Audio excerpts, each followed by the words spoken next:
It is day 19 of my journey towards writing my fantasy novel, and it's been a cold day.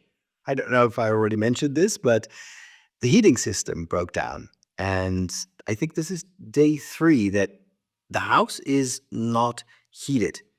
Temperatures have dropped to about 6 degrees Celsius in the house, which is 43 Fahrenheit. Which means that basically, this room, this small winter office, is the only place where I can stay, where it's reasonably warm, um, thanks to this electrical blanket. So I've been sitting here almost like curled up like a cat, trying to write. And in a way, it's good for me because the writing distracts me from the cold, um, but also it prevents me from being distracted by other stuff. So I have not much else to do than to write. And I've been working a bit on my characters. And this was after I saw one of the courses that Brandon Sanderson recorded 5 years ago, I think. And this is one of his introductory courses to writing fantasy.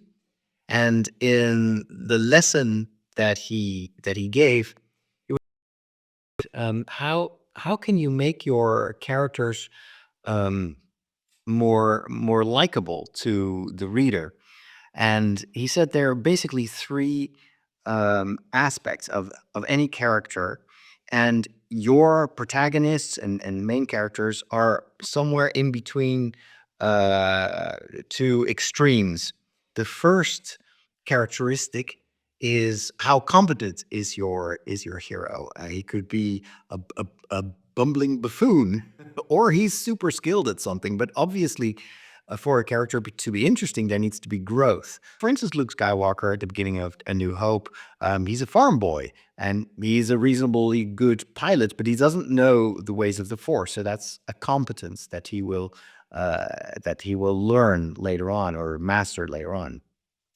The second characteristic is proactiveness. How proactive is your protagonist? Is he or she passive, um, putting himself or herself in the position of a victim, or is it someone like Princess Leia in A New Hope, someone who's very much in charge, knows what she wants, and takes charge?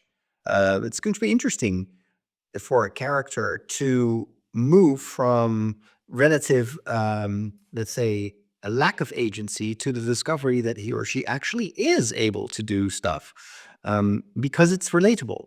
We all have been in situations like that where at first we felt powerless, and then the moments in our lives that we felt on top of the world were the moments that we felt I am in control. I can determine the future of my life.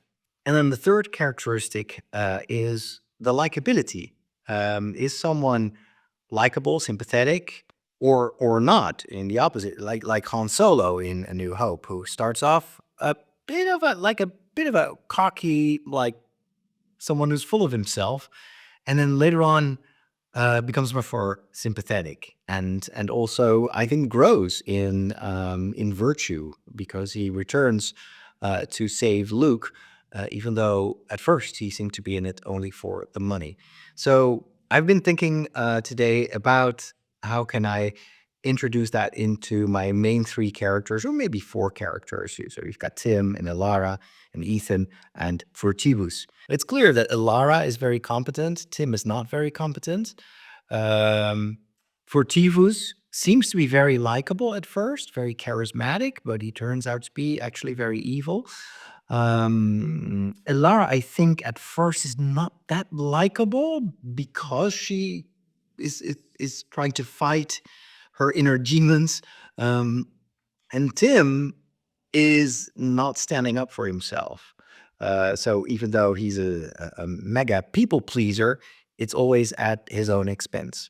That was my update today. So tomorrow I will be going through the first few chapters, and there are still some missing links, some missing pieces to make the story more coherent and more believable. But it's late now, and I need to wrap things up. Thanks for watching. See you tomorrow.